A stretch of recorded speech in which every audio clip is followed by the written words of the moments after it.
안녕하십니까. 평생투자 파트너입니다. 오늘은 2021년 4월 9일 금요일입니다.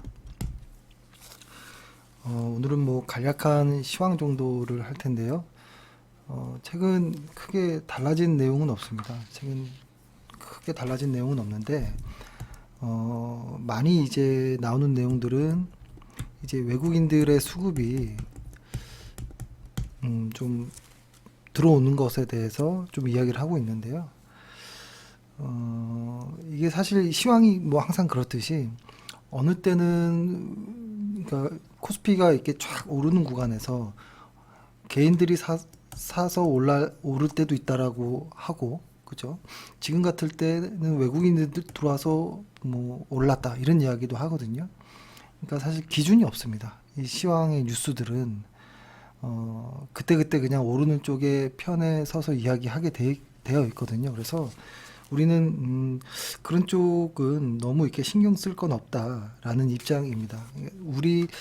저희는 이라는 거고, 저희는 그렇게 크게 신경 쓰지 않으려고 한다라는 것을 하나 말씀드리고, 근데 다만 이번 주에 이 어떤 좀 내용은 확실히 그런 부분들이 있었던 것 같아요. PER이 높은 쪽 애들은 그래도 그렇게 약했던 것 같고, PR이 낮았던 애들이 좀 올라가는 모습들이 좀 보였거든요. 근데 이제 PR이 높았던 애들이라고 해보면 대표적으로 뭐 바이오가 있을 것이고,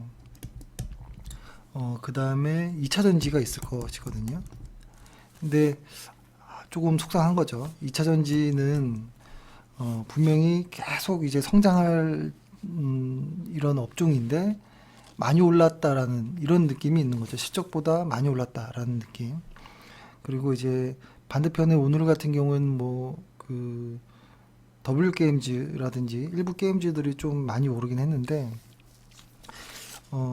최근에 어떤 이슈 때문에 이렇게 급등하는 애들이 있잖아요. 근데 그런 걸 좀 조심해야 될 게, 어떤 이슈가 발생하고 급등을 했다면 고민해봐야 되는 것은 실적이 좋으냐, 실적이 안 좋으냐, 요거에서 좀 봐야 될 것 같아요.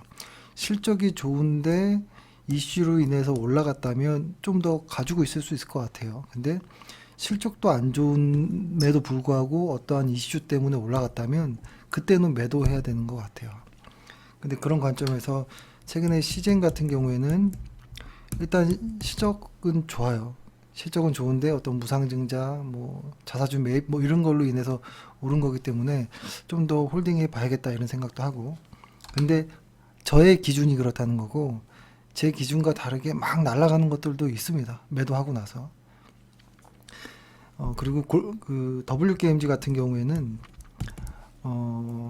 일단은 실적은 좋은 회사예요. 거기다가 또 저평가까지 되어 있는데 어떤 자회사 상장이라는 어떤 모멘텀이 나온 거거든요. 그래서 주가가 이렇게 올라갔는데, 사실 이게 조금 애매할 수도 있는 게, 아까 이전에 이야기했던 것들은 어느 정도 확정된 내용이긴 해요. 근데 더블게임즈의 자회사 상장 소식이라는 것은 좀 불확실한 어떤 부분도 있습니다. 그리고 시간도 좀 오래 걸리기도 하고, 그렇기 때문에 만약에 단기적으로 트레이딩 하는 사람들 같은 경우에는 이런 이슈에서 이익 실현해도 괜찮다라고 생각은 합니다. 근데 어차피 이런 이슈 어떤 이벤트로 매수한 것이 아니라면 그냥 내비둬야죠. 그냥 뭐 이번에 어떤 상승 이후에 더 갈지도 모르고, 혹은 상승 이후에 더 세게 조정받고 나중에 갈지도 모르는 것이거든요. 그래서 더블 같은 경우는 저희 같은 생각엔 실적이 저평가되어 있기 때문에 들어간 회사이니까 어떤 이슈나 이런 것에서 조금 좀 둔감해질 필요가 있겠다, 뭐 이런 생각을 해봅니다. 그리고 보면은 일단 실적 시즌이 다가왔는데요. 실적들이 계속 좋게 나오는 건 긍정적인 것 같아요. 근데 오늘 기사인지 제가 오늘 봤거든요. 빨리빨리 보느라고 제가 잘 기억이 안 나는데, 대신해서 한 3,600포인트 PER, 코스피가 3,600포인트 정도까지 전망한다 올해, 이런 어떤 기사가 있거든요. 그러면은 얼마인가요? 이게 지금 코스피가 3,100 한 50이라고 해볼까요? 요 정도면 한 15% 정도 상승 여력이 있는 건가요? 잠시만요. 3,600 아니 3,150 빼기 한 15% 정도 상승 여력이 있다라고 보여지는데, 요걸로 만약에 따져서 이렇게 보면 어떤 느낌이냐면, 계산을 이게 해보면 아마 올해 이제 지금이 4월이니까 올해 12월 달에 3,600이 간다라는 소리는 1년 이후에 EPS 추정치를 반영한다라는 소리거든요. 그러니까 내년의 실적, 그러니까 2022년의 실적을 반영한다는 소리이고, 180 한 4조 정도의 PER 한 13배 정도를 생각하는 것 같아요. 근데 사실 가치 평가할 때 뭐 여러 가지의 어떤 뭐 논리들이 있겠지만, 그냥 계산하기 쉽게 이렇게 본다면 거의 맥스로 본 거라고 보여집니다. 맥스로. 이렇게 되면 너무 좋겠다라는 생각은 하는데, PER이 13배 현재를 계속 유지할지는 조금 의문이 있어요, 일단. 근데 실적은 2022년도에 160조에서 뭐 180조 예상하는 곳이 많기 때문에 뭐 갈 수도 있다. 근데 다만 PER은 글쎄 하는 생각은 들어요. PER이 횡보 혹은 하향 안정화되지 않을까? 뭐 이런 생각을 하거든요. 그렇게 따지면 3,600이 아니라 시장에서 최근 이야기 많이 하는 3,300에서 뭐 3,500, 뭐 이것이 어떻게 보면 더 합리적일 수도 있다라는 생각인데, 보통 이렇게 연초에 어떤 코스피 밴드를 이렇게 설정하잖아요. 3,000이든 뭐 예를 들어서 뭐 3,600에서 뭐 2,800이든 뭐 어떤 밴드를 이렇게 설정하면 대부분 틀리는 것 같아요. 제대로 맞추는 어떤 증권사는 거의 없거든요. 그래서 이런 것에 큰 의미를 둘 필요는 없다라는 생각인데, 그러니까 중요한 거는 어떤 실적 이거죠. 주가라는 것이 실적과 멀티플의 함수이라고 한다면, 이 실적은 우리가 어떤 좀 과학적인 방법으로 좀 유추할 수는 있지만, 이 PER은 우리가 유추할 수 있는 구간이 아니거든요. 그리고 실적은 단순하게 PER로만 이렇게 설명하는 것은 상당히 오류가 있습니다.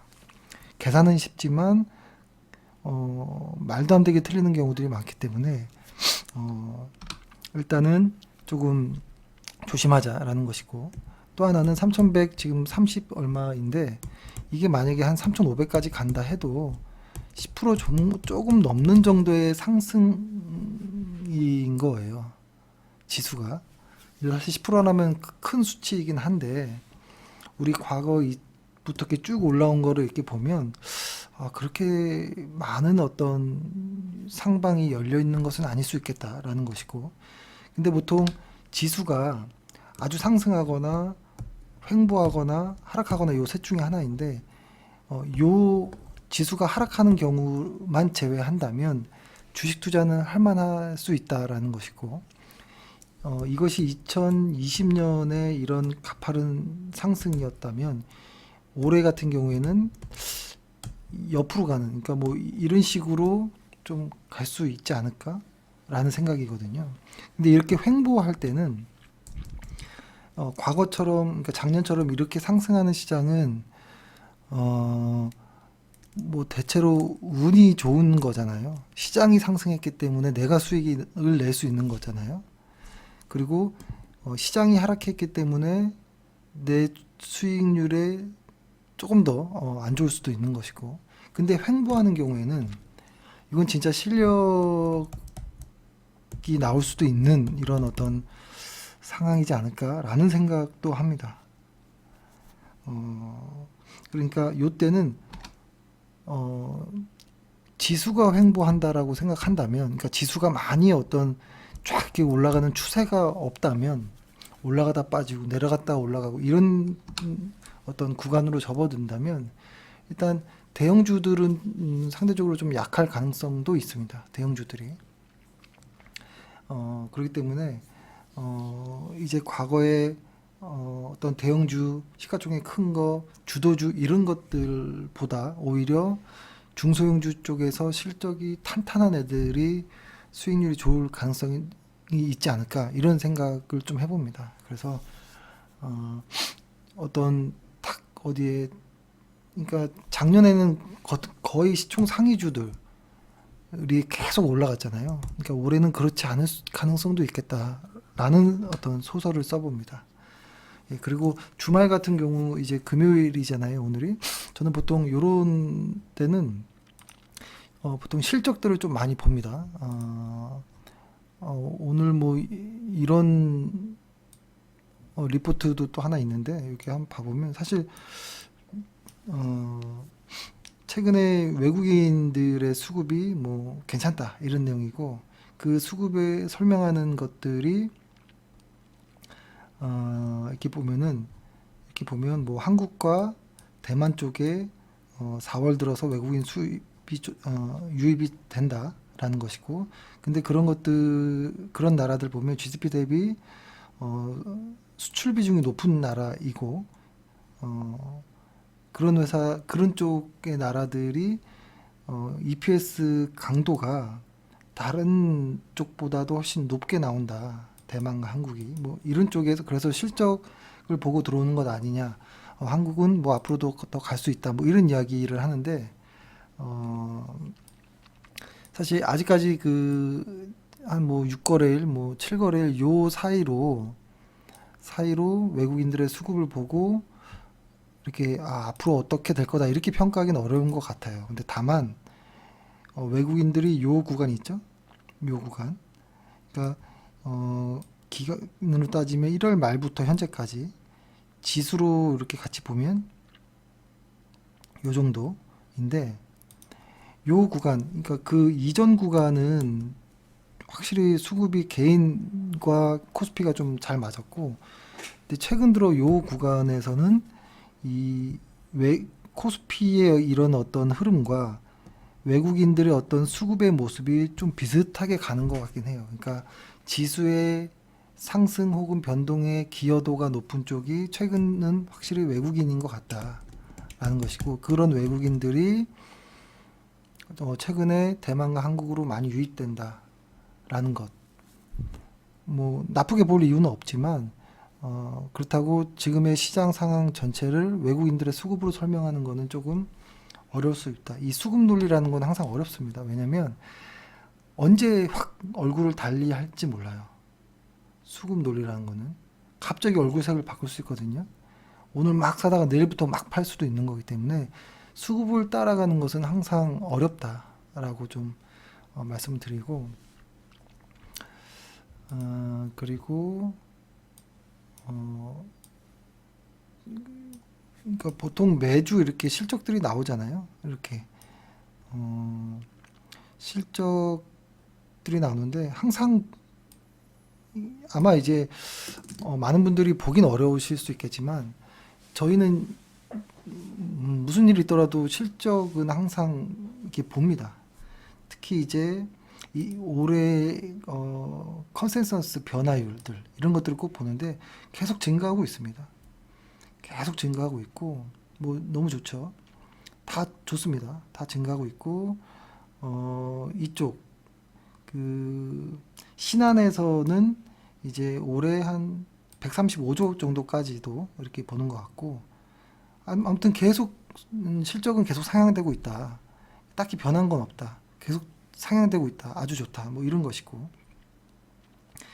이제 최근에 조금 상향이 좀 많이 된 쪽은 증권 쪽과 에너지 그러니까 증권 쪽에서는 NH투자증권 그리고 에너지 쪽에서는 SK이노베이션 뭐 이런 쪽이고 최근에 뭐 화학도 좋았지만 화학은 2분기부터는 조금 어려울 수도 있습니다. 그래서 화학 특히 2차 전지가 같이 붙어 있는 LG화학 같은 경우는 조금 저희는 보수적으로는 보고 있고 그다음에 디스플레이도 역시 최근에 많이 오르긴 했지만 글쎄요. 디스플레이는 좀 고민되는 어떤 업종이긴 합니다. 어, 그리고 일단은 좋은 쪽은 뭐 넘어갈 수 있는데 안 좋은 쪽은 좀 피해야 되는 것 같아요. 조선 쪽과 호텔 레저 쪽은 계속 이익의 어떤 컨센서스 추이들이 아직도 이렇게 상향되지 않고 있거든요. 그러니까 이런 쪽이 그러니까 뭐 분명히 좋아지겠죠. 호텔 신라 같은 경우에도 계속 주가는 강하게 오르고 있잖아요. 그렇지만 사실 그것은 진짜는 아닐 수 있다라는 거죠. 나중에 조금 뭔가 이렇게 흔들리면 상당히 강한 어떤 변동성이 나올 수도 있다. 그러니까 실적이 동반되지 않는 상승들은 좀 조심해야 되겠다 이런 생각을 좀 하고요. 유틸리티 쪽은 여전히 안 좋고 한국전력 쪽은 더 안 좋고 그렇습니다. 그런데 지금 그래서 이제 업종별로 이렇게 올해 연간으로 순위 컨센서스를 보면 다 우상향하긴 합니다. 근데 피해야 되는 것만 좀 봐야 된다는 거죠. 조선, 운송, 호텔 레저, 미디어 쪽도 그렇고요. 그다음에 딴 데는 다 필수 소비재도 좀 꺾이는 모습이 보이고 그다음에 통신, 유틸리티 이쪽도 조금 조심해야 되는. 그러니까 지금 우리가 조금 관심 있게 보는 쪽은 여전히 반도체이고 IT 하드웨어, 사실 소프트웨어도 좀 괜찮게 보고 있는데 최근에 조금 둔화되네요. 그리고 자동차 화장품도 관심 있게 보고 있고요. 그 다음에 이제 바닥에서 슬금슬금 오르고 있는 유통 쪽도 사실 좀 관심이 가긴 합니다. 업종 자체는 관심이 가는데 해당 종목들의 매력은 조금 떨어지는 부분들이 있거든요. 그리고 어려운 부분도 있고, 어, 그래서 좀 고민되는 이런 부분도 있고요. 예. 그리고 최근에 건설이나 이런 쪽도 계속 좀 어떤 좋은 내용들이 나오는데, 건설 쪽, 철강 쪽, 뭐 조선, 화학 이런 쪽들은 상당히 변동이 크고, 어떤 실적 추정치들이 항상 많이 크게 달라졌던 이런 구간 모습들이 좀 있어서 조금 꺼려지는 업종이기도 합니다. 예, 일단 요 정도로 보면 좋을 것 같고, 그리고 뭐 1, 2분기로 이렇게 짜게서 본 건데, 예, 일단은 요거는 넘어가고, 뭐 그렇네요. 음, 어, 그리고 건강관리 쪽은 꾸준히 계속 봐야 되는 것 같고, 오늘 저희가 콜마비 NH를 2차 매수했잖아요. 1차 매수했었고 이제 2차까지 한 상황인데 조금 더 조정이 혹시라도 나온다면 3차 매수라도 어, 해야겠다 이런 생각은 들고 그다음에 글로벌 12개월 선행 EPS도 뭐 계속 오르고 있습니다. 어, 딱히 이렇게 달라진 시황은 없다라는 것이고 근데 다만 코스피가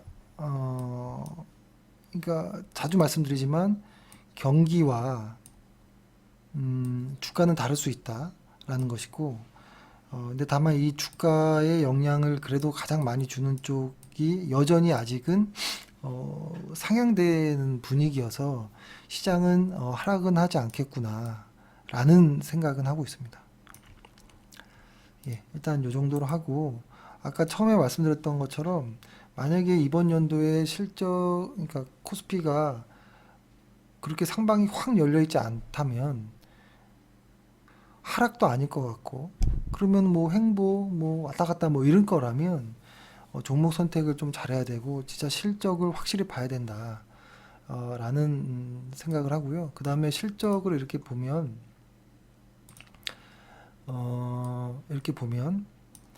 일단 다음 주죠. 다음 주에 이번 주 거 먼저 볼까요?